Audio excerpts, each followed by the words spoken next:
movements off of it because Americans, we're movement type people. It's just put in your put in your DNA, right? Naturally. And the very spirit, not to sound so patriotic, right?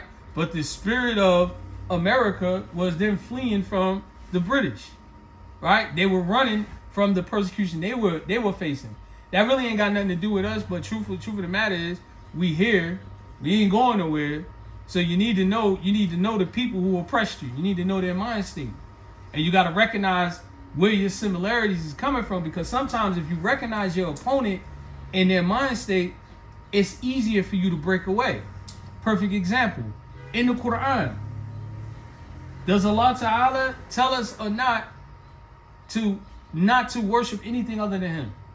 Is that correct? Yeah. That's knowing your enemy. Allah Ta'ala tells you that the idols that you worship, it provides no benefit. Doesn't He tell you that in the Quran? Yeah. So you're knowing your enemy. So likewise, the same thing. You have to know your opponent. You have to know your opponent. You can't play basketball without watching tape. You can't play football without film. You have to read the Quran. You have to understand. And sometimes you got to understand the history of the people that you live amongst. Right? I've always hated George Washington with a passion. I did. But I know almost everything about this dude. And the only reason why I hate him because they like force-fed me to know and idolize him. To a point he became a hero. Now you imagine growing up like that, black in America, without knowing anything about Islam or anything in your culture and heritage. Guess what you become? A black man that'll never be accepted by white America. That's exactly what you become. Right? And you don't have anything internally and dignified. Now imagine you keep going on. Everybody in here, everybody can tell me who let's see, 2 Chainz is. Everybody know who 2 Chainz is? Mm-hmm. Everybody know who Jalen Hurts is? Mm-hmm. What can you tell me about the Prophet Sallallahu? Very minimal, right? Because these people are put on the television screen in order to remind you and make you remember them so that you become what? Heedless, ghafla. But when it comes to your own deen, you are stumbling, stuttering. We don't expect you to walk around and know everything, but you're supposed to seek knowledge until death hits you. You don't have to know everything, but you gotta seek knowledge until death overtakes you. Y'all understand that point? You don't have to know everything. You don't have to excel, because Allah Ta'ala, and the other thing that we gotta live by this, Allah is the one who increases the person and put understanding in their heart. Every Sahaba wasn't equal. There were some Sahabas that were superior to other ones in knowledge. But they were all Sahabas, and they were all mentioned. And when Allah says, radiyallahu ta'anhum wa radu'an, Allah is talking about all of the Sahabas. So everybody is not going to be top shape. Right? Everybody's not going to be top shape. But you keep going at your level and you reach your level. Right? And never stop that. You're not going to know everything, but you better not stop seeking knowledge until death hits you. You may not have memorized the whole Quran in your life, but you will be reciting from the last surah that you memorized as long as you're actively memorizing and learning the Quran. This is hadith. Hadith al-Sharif. Right? Honorable hadith of the Prophet ﷺ. Hadith is statements of the Prophet ﷺ, actions of the Prophet ﷺ, right? The silence of the Prophet ﷺ, where he was silent on certain matters. We have to get back to being that type of Sunni Muslim. Not the one that just want to know what it says in the Mukhtasar Khalil, which is a book of a high-level book of fiqh. Not just that type of Muslim. We want to combine the two. If you don't combine the two, then you'll just be a follower of the Maliki Madhab. But if you combine the two, then you're a follower of Muhammad sallallahu alaihi wasallam. And that's what's going to get you the thawab. Imam Malik, and what he explains in all of the fuqaha that's connected to his lineage, they're teaching you how to follow the sunnah. Not how to neglect the sunnah. Right?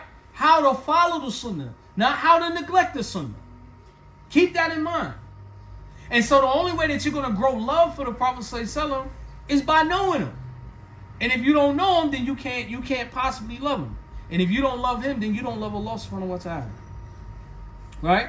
So anyway, I'm going to be using a couple books. Sheikh Nedawi, right? We're going to use his text. which is basically the biography of Muhammad sallallahu alaihi wasallam.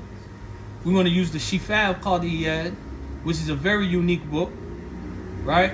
And there's a belief connected to it that whenever that book of Shifa was studied, Islam emerged in that land, right? And we're going to use the third one, the Shama'il, the Imam Tirmidhi, right? And there's a belief about that book as well. And that was a unique book that anyone who learns or completes the reading and memorizing of that book, they'll see the Prophet sallallahu alaihi wasallam in a dream. So this should be your dunyawi type of aspirations of meeting the Prophet sallallahu alaihi wasallam, right? The fourth thing which we need to try to do is make ziyarah, go visit the Prophet sallallahu alaihi wasallam, right? You give the salams to the Prophet sallallahu alaihi wasallam on Friday. This is hadith. This ain't no spaced out spooky idea. The hadith says it.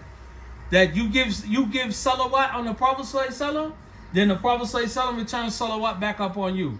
Whether you hear it or not, it doesn't matter. That's what the Prophet said. That's what I believe, and that's what we do, right?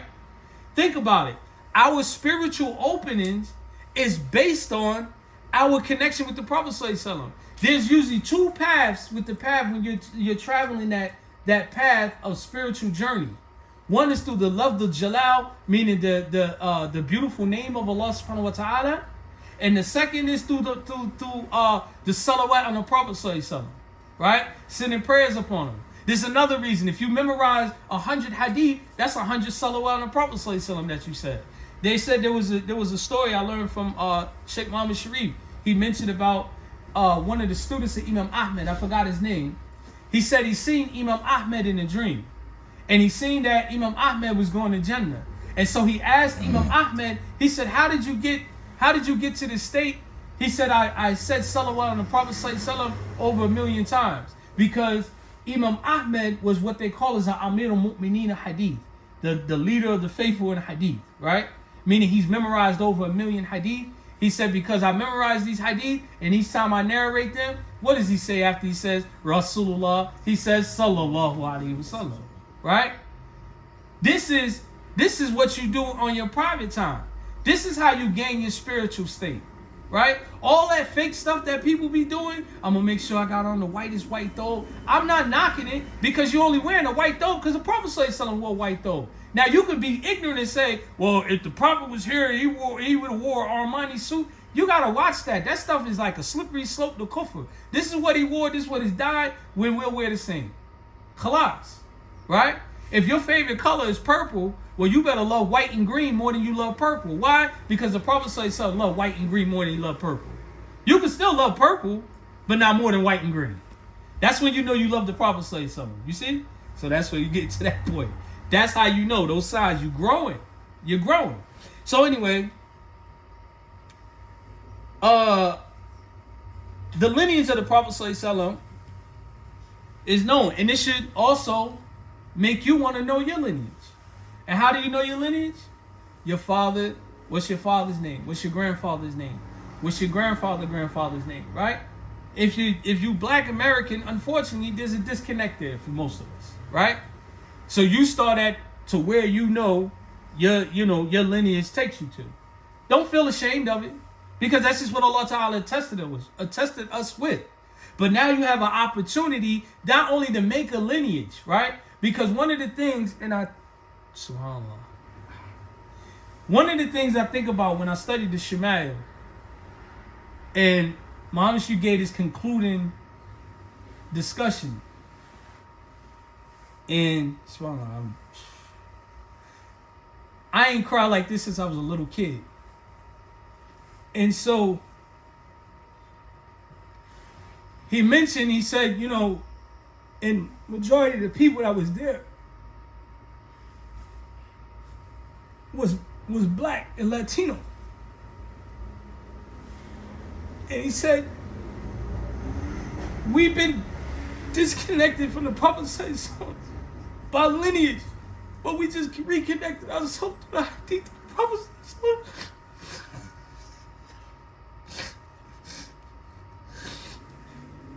That was the greatest day of my life.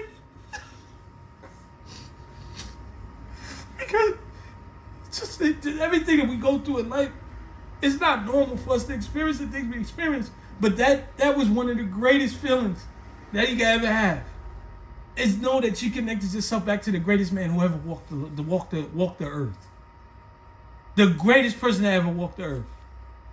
And that means something for us. Especially with all this disconnect, all of the disconnected lineage, the children born out of wedlock, all of those things. You can't make that connection. But here, this is where you make your connection at. You reestablish yourself like that. Every society, every tribe, every nation, nationality, Allah Ta'ala has elevated them by means of their connection to Rasulullah sallallahu alaihi wasallam.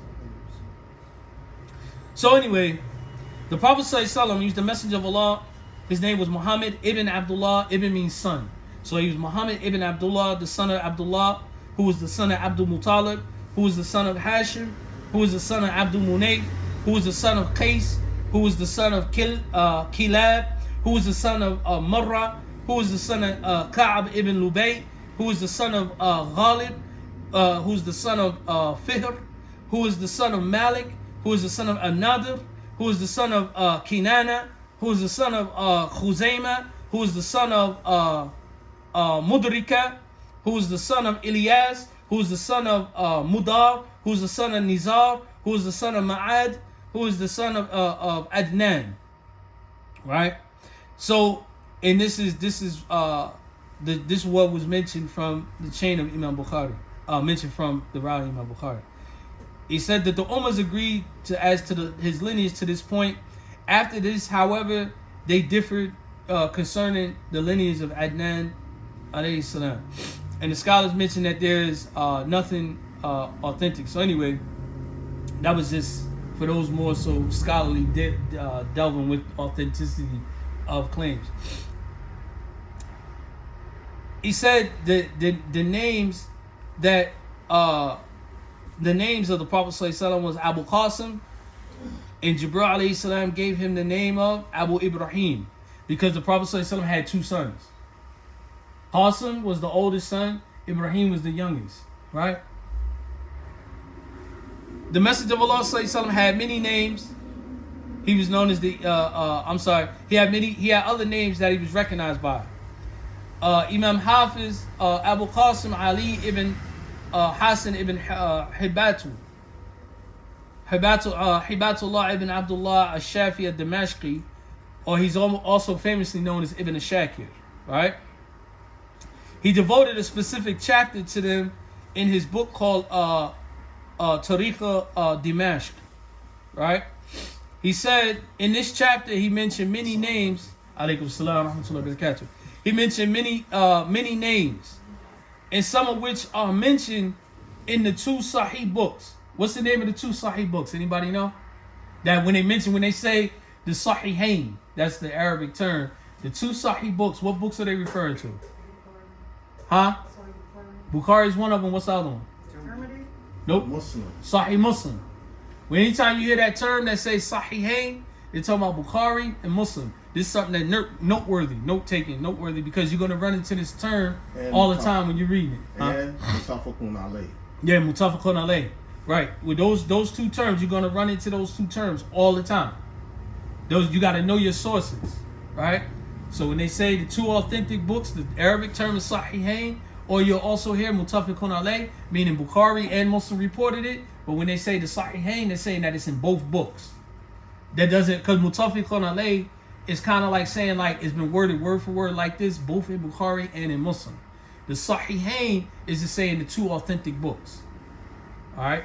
Now, so anyway, so he said from amongst the names of the Prophet sallallahu alaihi wasallam was Ahmed, Al-Hashr, Aqib, Muqafi, right? I guess y'all want to know what some of these mean. I can tell you what they say right here. Al-Mahi, right? Khatam al-Nabi, Nabi al-Rahma, Nabi al-Malhama. That's in one report. So I'm going to go back.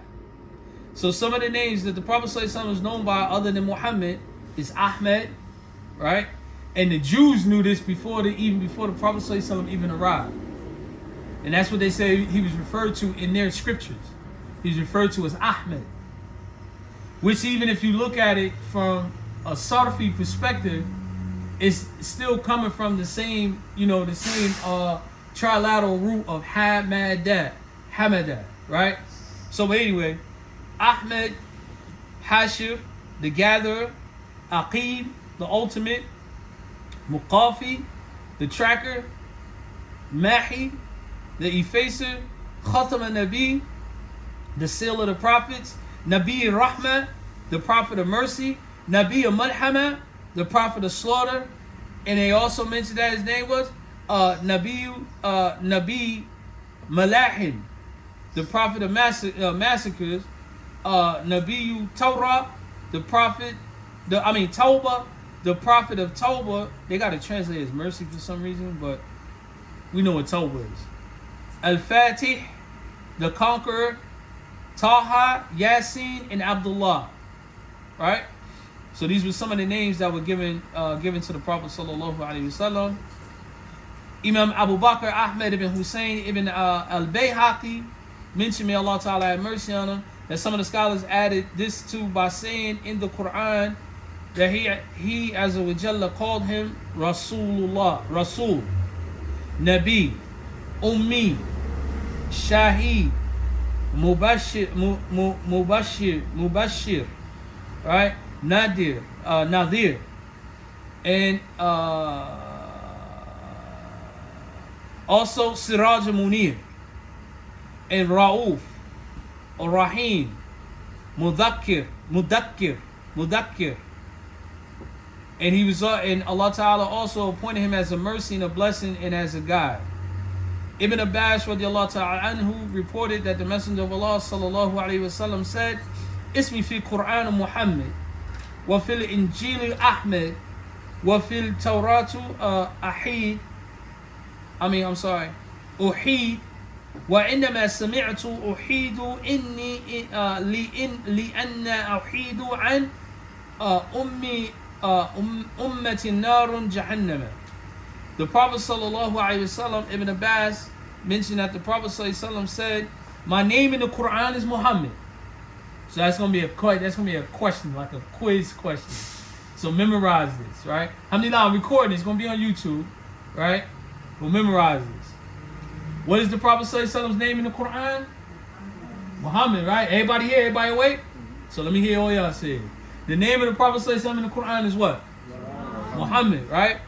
The name of the Prophet ﷺ, name in the Injil is Ahmed. The Injil is the revelation that was revealed to Prophet Isa ﷺ, or as the Christians love to call him, Jesus, right? So Prophet Isa, for the Injil, his name was Ahmed, right? What was the Prophet ﷺ's name referred to in the Quran? What was his name referred to in the Injil? Ahmed, right? All right, third thing. In the Torah, which is the book of the Jews, right? So you want to refer back to it in the Old Testament. Those books, those early books in the Old Testament is the Torah. His name was Uhid. His name was Uhid mentioned in there. They can't cover this up. Allah Ta'ala been warning mankind from the existence that the Prophet ﷺ was coming, right? Even though many of them didn't meet the Prophet ﷺ, but at some point you had to believe that he was going to appear. And we are fortunate to be amongst the ummah of the Prophet ﷺ, where the Prophet ﷺ will intercede for us on the day of judgment. You see? There's so many reasons to love the Prophet ﷺ. When you think of the Prophet ﷺ, you should smile. If you can't love the Prophet ﷺ just naturally for yourself, you have to force yourself to love him until it becomes natural. If your wife loves the Prophet ﷺ more than you, then you love him on the strength that your wife, but you got to get to that point that where you love him on your own. If your children don't love the Prophet ﷺ the same way that the parents do, then they have to get to that point. You have to, and they have an obligation to love him in that same manner. There's no way that you have a Muslim household and his name is not, it doesn't bring a smile to the face, right? It doesn't make you say Sallallahu Alaihi Wasallam, even if you're getting it wrong, right? Like my son, I was talking to my son, and I was like, you know, the Prophet sallallahu, he's like, salam, yeah, salam, Abi, yep, no. Right? You gotta build up to that point. Some effort is better than no effort. How they say slow motion is better than no motion? Some effort is better than no effort. So anyway, he's known as Uhid in the Torah, and he said, I was called Uhid because I direct my nation away from the hellfire. Look at this. If you can't find a reason not to love the Prophet ﷺ, love him because he is your purpose on why you won't go to hell. He will intercede for his ummah. Regardless of how sinful you are, as long as you ain't die as a mushrik, worshiping other than Allah, you still have the Prophet ﷺ who will intercede for you on the day of judgment. How is he a rahmatul lil alameen? He is a mercy to all of mankind. Think about this. Fire is hot. And Allah said the fire is 70 times hotter than the fire in this life, right? In the hellfire is kuffar. In the hellfire, there's going to be Muslims too, right? When the Prophet ﷺ goes to intercede, the fire becomes cool at that moment. Remember, Allah tells you in the Quran that the disbelievers, they're going to cry out. There's an angel who's the keeper of hellfire. What's that angel's name? Malik. You'll be in the hellfire, right? May Allah Ta'ala protect us from being that. But the people will be in the hellfire and they'll be screaming, Malik! Oh, Malik. Now, if you ever been in prison, you know what this sounds like? CO! Turnkey! Yo! It's hot in here, man. The air conditioner went out. Yo, we ain't got no water. Yo, I ain't eat, man. I ain't been to court in a week. That's how you'll be crying in hellfire. And just like how the prison guards ignore you, Malik will ignore you as well. And they say Malik will ignore you, and this is in the tafsir, he'll ignore you up to 1,000 years. Then he'll say, what? Then you'll be in the fire. Malik, please, just tell Allah we thirsty. We need relief. Please, it's hot, it's burning. Please, just ask Allah to lighten up on us. Please. Another 1,000 years before Malik rolls off. Another 1,000 years he come back and he's going to tell you, no. You shall remain like this. But while you're in that situation, during the Qiyamah, the Prophet ﷺ will intercede for you. Do you know that the Quraysh, the disbelievers, they made fun of the Prophet ﷺ when his son died? That's some wicked stuff, right? We get upset when somebody be like, yo, I swear on my kids, right? And especially the person's a liar. Dudes used to be ready to fight you. I know when we grew up in New York, that was a thing. Your word meant everything. If somebody told you your word was pork, that joke was an insult. But it was meant to be an insult. It wasn't meant to be like trying to be funny. It meant like, yo, you an effing liar, bro. We don't believe nothing you say from now on. Right? So, can you imagine that you get upset for that, but then here they are ridiculing you, laughing at you about your son dying? So the Prophet ﷺ was granted, what's the surah? Inna a'tainaka al-kawthar fasalli li rabbika wanhar inna shani'aka huwa al-abtar. Read that surah, right? That surah is revealed because they were trying to ridicule the Prophet ﷺ. There's a special spot in Jannah called the Hawd, right? It's a pool. And it's for those who follow the sunnah of the Prophet ﷺ. This was given exclusively to the Prophet ﷺ. And if you are a person of the sunnah and avoided innovation, you'll meet the Prophet ﷺ at the Hawd, right? And Imam Malik, he mentions in his Muwatta that you'll be looking for the Prophet ﷺ like how you looking for your father just coming back from Hajj and you had to pick him up from the airport. I know I see Abi. I can't wait to see him. Where's he at, right? And you looking for him. That's the same way you're going to be looking for the Prophet ﷺ, right? Now, if you're a person of innovation, if you're a bad child, imagine this. The angels is going to hit you like, what's my man name? He just went to another team, man. What's the boy name I said I like, Safwan, on the Eagles? That was my dude, Hassan Reddick. They're going to hit you like a blindside hit, like Hassan Reddick, right? Get you up out of there. And the Prophet say something like a concerned father, yo, what are you doing in front of my ummah? And they can say, yo, you didn't know what they did after you. And they explain, and the Prophet say something, get them out of here. I don't want nothing to do with it. Right? That's for a lover of the Prophet sallallahu. Because if you don't love the Prophet sallallahu, you getting ushered away from the house, that don't mean nothing to you. You'll be an innovator. You don't care. You don't care about the sunnah. So this is the difference. This is what you have to understand. This is the difference between those who love the Prophet sallallahu and then those who just claim to be part of Ahl Sunnah wal Jama'ah. Right? Lovers of the Prophet sallallahu, Muhammadur Rasul, they act in a whole different manner. That's what the Sheikh was about. The Sheikh who established Islamic government in Nigeria. His name rings bells to this day. There's no land in Black Africa that doesn't know who the Sheikh is and comes through Nigeria without getting a piece, without him getting that barakah for everything that they practice. But that wasn't his goal. His goal was just to be with the Prophet sallallahu alaihi wasallam. That's all he wanted to do. After Muhammad Bello took over, fitness started. People started to rebel like, yo, you ain't the Sheikh? We ain't following you. The same way that they did to Abu Bakr. You not Rasulullah? We ain't giving you zakat. We not following you. Right? His brother Abdullah, main supporter of the Sheikh, main student of the Sheikh. What did he do? He got when he after the death of the Sheikh and Muhammad Bello took over, Abdullah he was heading to where? Medina. Our hearts is always in Medina. Our hearts is always in Medina. We always waiting to go to Medina. We don't desire to go to London. And that's what saddens me about a lot of Muslims. They will spend all this money to go all over in these European lands where the people don't even like you. And then they start crying about, yeah, I was in Greece and they locked me up and put me in jail, and they start beating on you with sticks and things like that. But they never had that heart to go to Medina. Their heart is in Italy. I want to go to Rome. I want to go. Yo, you don't believe me? Try it. Ask a Kafir. Where you want to go? Oh, I'm going to Punta Cana.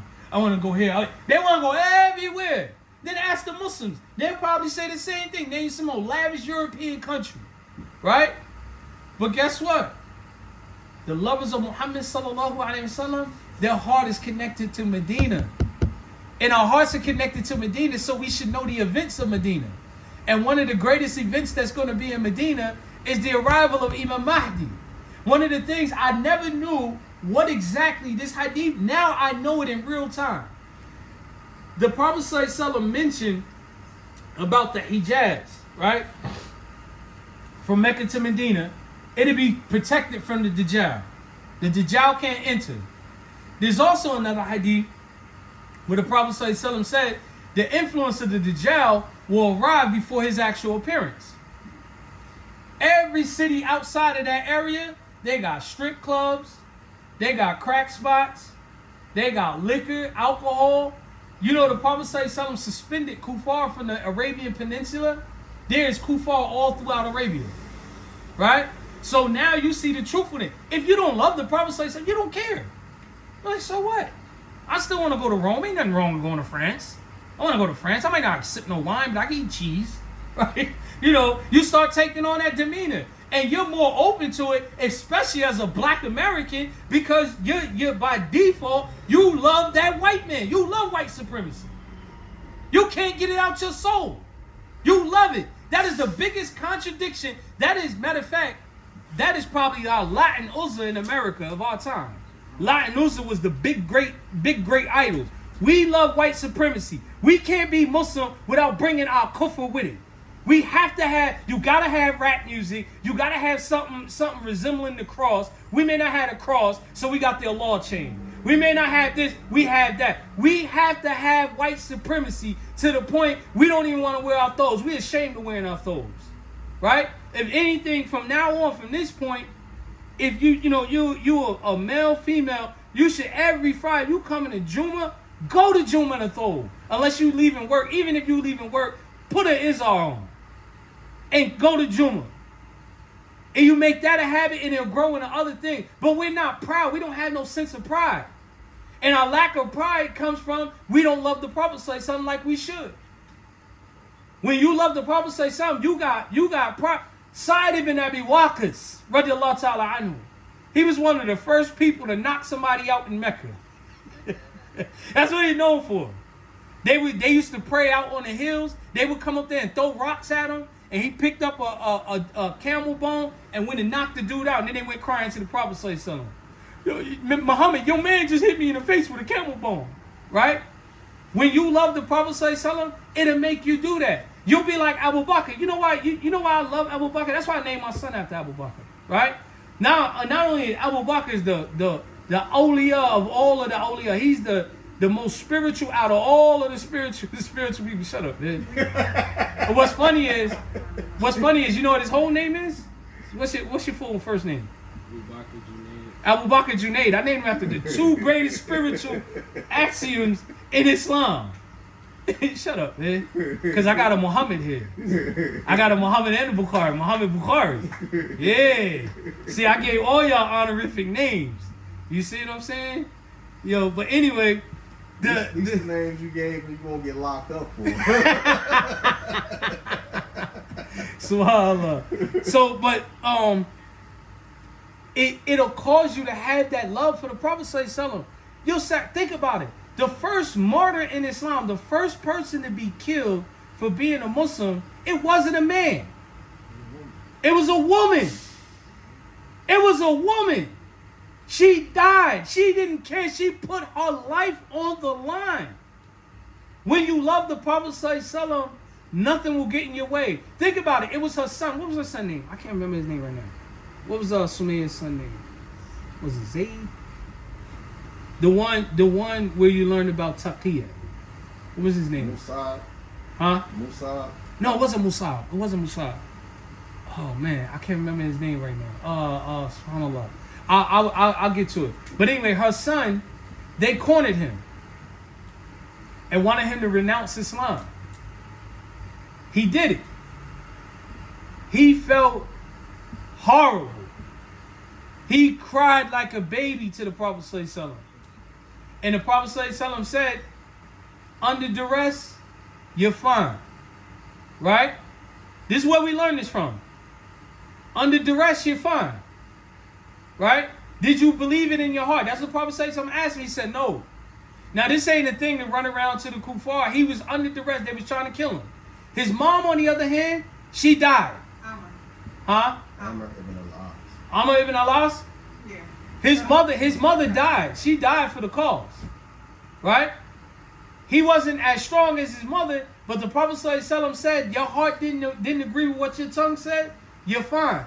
Now Imam Malik and a lot of the scholars say you should be like Sumayya. Just die. Go ahead and take that hit. Right? But the hadith says his heart didn't believe it. He was fine. Right? So this is part pointing to and following the sunnah. All right, so I'm gonna wrap this up. Oh, sound like a so I shake right there. So Amr ibn Yasir. Amr ibn Yasir. Now. She said Amr. I said Amr ibn al-As. I gave him a whole different Sahaba. So Amr ibn Yasir. He said, I say some of the this is Imam Nawawi, by the way, saying this. He said, I say some of the mentioned names are actually attributes and descriptions of the Prophet Sallallahu Alaihi Wasallam in metaphorical reference to his names. Qadi Abu Bakr ibn Arabi al-Maliki, he mentioned in one of his books, which is a commentary on Imam Tirmidhi, he said some of the people of Tasawwuf, they said that Allah Azza wa Jalla has 1,000 names and the Prophet Sallallahu Alaihi Wasallam has 1,000. Ibn Arabi continued by saying, as for the names of Allah Ta'ala, then this number is insignificant as compared to what they really are. As for the names of the Prophet Sallallahu Alaihi Wasallam, I have counted only these names that are clearly mentioned in the forms of the obvious names, and I have so far collected a total of 64 names. And then he mentioned them in detail, commenting upon their meaning comprehensively in an excellent fashion. And then he said he has additional names other than those. His mother's name was Amina. She was the daughter of Wahab, and he was the son of Abdul Munayf, and he was the son of Zuhra, and he was the son of Kilb, and he was the son of Marra, and he was the son of Ka'b ibn, and he was the son of Lu'ay ibn Ghalib. So therefore, I don't know if you was paying attention. Everybody's memory is that good. The Prophet Sallallahu the lineage, the lineage you see, all of these people was mentioned after Wahab ibn Abdul Munayf. Let's go back to the lineage of the Prophet Sallallahu, right? Ibn Abdul Munayf was mentioned in his lineage after Hashim. So Abdul Munayf was related to Amina's father. So therefore, somewhere they probably was cousins. Their cousins were married in that, because you look at the name Abdul Munayf, the exact lineage from that point, from Abdul Munayf on down, they're the same exact people. So therefore, there was some, and people married, intermarried like that with cousins. It strengthened the bonds of the family, and two, it also protected the agenda. When people don't have a family agenda, marriage to people is just basically fantasies like Disney. I want to marry the Prince of Arabia, the Prince of Persia. That's what your daughter says. No, I don't want him. I want to marry the Prince of Persia. So, she'll find some Prince of Persia or some Prince of Wahhabi, right? That they end up marrying, because the Sunni guys, they lame. They ain't got no swag with them. They thobes is wrinkled. They don't wear thobes. They got them tight pants on. All that. And they be like, because women admire power. I'm not going to say they desire power. They do, but they respect it, right? And when you look the part and you talk that part, they admire that about you. Imagine you look the part, play the part, and you're an attorney. You look the part, play the part, you're a doctor. You look the part, play the part, you're a police officer. You look the part, you play the part, you're a rich businessman. You're a crypto guru. All these things. Because why do I attach that? Because we're more capitalist and we respect people's occupation more than we respect their deen. Right? But imagine you put the two of them together, even the lamest of lame people will want to follow and be a Muslim. Right? And one thing I gotta say, I don't admire them in this sense. But all them old head drug dealers in Philly from back in the day, you know how they used to encourage the young boys? Yo, you gotta stay fly, young. You gotta be on that Sirat al-Mustaqim. You gotta make sure you go to Jumu'ah. You gotta make sure you pray them 5, and you gotta make sure you look good. Even though their lifestyle was a contradiction, but they struggled and they tried their best. But it put that love in the youth, and I see it because many of them are now in their 30s. Many of them are now heading towards their 40s. It put that in them, the love that Islam. I'm not praising them for their criminal activity. But what I am praising them for was that they were corrupt, but they had a little bit of righteousness enough to instill righteous ideology and righteous practice in those underneath them. And the Prophet ﷺ, he said in the hadith, he said that I will support my deen even if it's with a corrupt person. Right? First time I ever learned this hadith, I was learning with Adil. We was going over not Sahih Muslim. We was going to Arba'in Imam Nawawi, and we was having a conversation about giving dawah, and we started talking about even the most corrupt person, they're a person who's like a billboard and a person who invites to Islam. So I will stop there. No, just this last thing. The Prophet ﷺ, he was born at the year of the elephant because they didn't use marker dates based on 1966, 5,000, things of that nature, right? They was on events, based on events, right? So the year of the elephant, we'll go into that story. We'll do that the next class, inshallah. All right? But if you want a head start, read Surah 105, Surah Fil. Memorize it too if you can, right? And look up the tafsir on it. You'll see why this is mentioned as the year of the elephant. And he was born 30 years after that event. Al-Hakim said it is postulated that he was born 40 years afterwards, or it was 10 years after. So it's a difference of opinion whether it was 40 or 30 or 40. All right? But we know that he was born after the year of the elephant.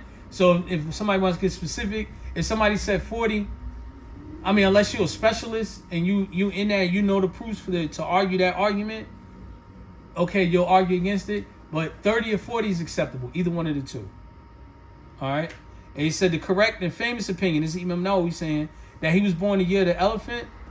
Ibrahim ibn Mudhir al-Hizami, the Sheikh of Imam Bukhari, and Khalifa ibn Khayyat, and others quoted a consensus concerning this. So they're saying that it was the year of the elephant right after that. So what it's saying is that he wasn't born the year of the event happening. He was born 30 years later. After it, right. 30 years after it, right. On that day of the event of right. the elephant. Right. So that the year of the elephant is the marker. Right. Yeah. So he said they also agreed that he was born on a Monday in the month of Rabiul Awwal. Now, what exact day? There's no conclusive evidence on that. But just know the Prophet ﷺ was born in the month of Rabiul Awwal, and it was on a Monday. So that's going to be your pop quiz question, right? What was the name of the Prophet ﷺ in the Quran? What was his name in the Injil? What was his name in the Torah, right? Matter of fact, I'm going to be nice. I'm going to type it up for y'all later and put it in one of the groups, right? And what day was he born on? What month was he born on? And what year? The year of the elephant. The month was Rabiul Awwal, and the day was on a Monday. We don't know the exact date. We're going to leave that joint open. The famous opinion of the date was no famous date. There's some say he was born on the 2nd, some say he was born on the 8th, some say he was born on the 12th, and some say he was born on the 10th.